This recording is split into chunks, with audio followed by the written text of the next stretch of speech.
शिकारी आएगा, जाल बिछाएगा, दाना डालेगा, लोभ से उसमें फंसना नहीं।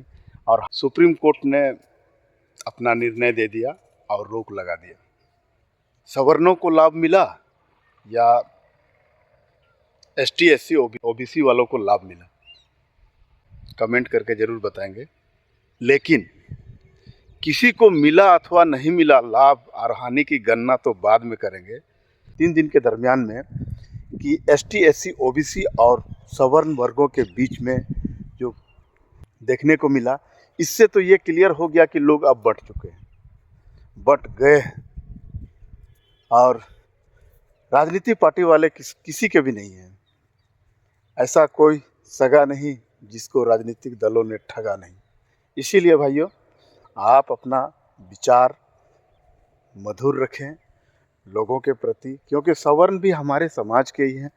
बहुत तरह की लड़ाई होती है कि हम मूलवासी हैं, हम ये हैं, आर्य अनार्य, बहुत तरह की लड़ाई है। लेकिन अब करने से क्या होगा? अब तो हमारा संविधान है, बस संविधान के दायरे में ही सब कुछ हम लोगों को करने की ज़रूरत है।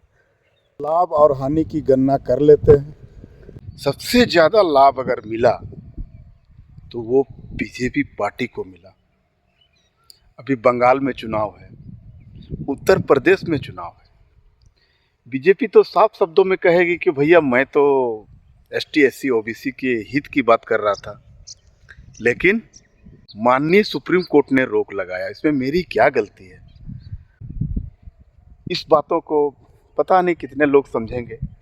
और शिकारी आएगा, जाल बिछाएगा, दाना डालेगा, लोभ से उसमें फंसना नहीं।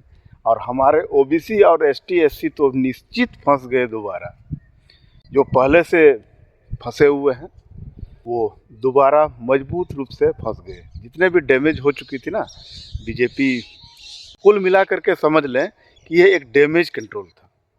हर जगह बीजेपी गलत नहीं होती है।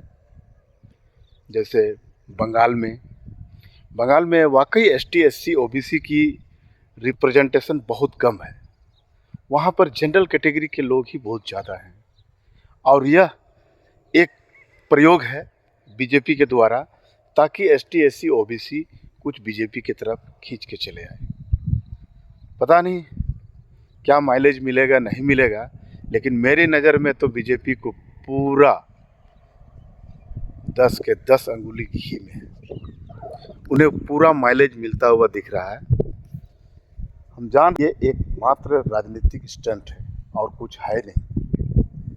बस डिवाइड एंड रूल, लोगों को तोड़ने की जो पॉलिसी है, ध्रुवीकरण करने में बीजेपी सफल हो गई।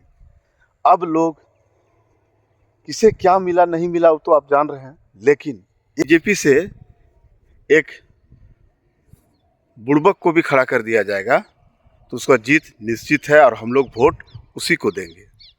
इसीलिए भाइयों कि सवर्ण समाज का वोट बंटने नहीं जा रहा है, क्योंकि वो गत्वा बीजेपी से थोड़ा थक हार करके फिर अपना कोर वोट जो है वही उसी में डालेंगे।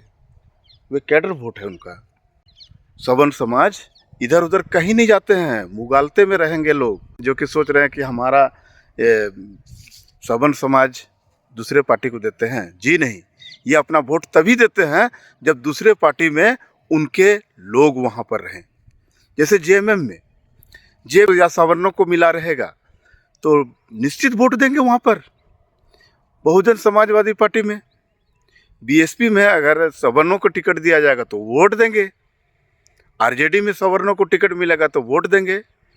लेकिन अगर दूसरी पार्टी में अगर सवर्णों को टिकट ना मिले तो निश्चित है वो वोट नहीं देंगे।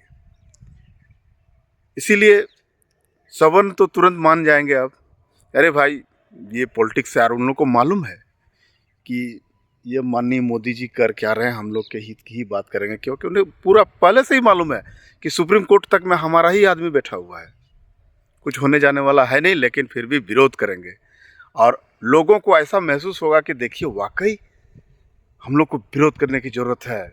सवर्ण विरोध कर रहे हैं तो अब हम लोग को भी विरोध करने की ज़रूरत है। और अंतोगत्वा वही हुआ, शिकारी आएगा, जाल बिछाएगा, दाना डालेगा, लोभ से उसमें फंसना नहीं।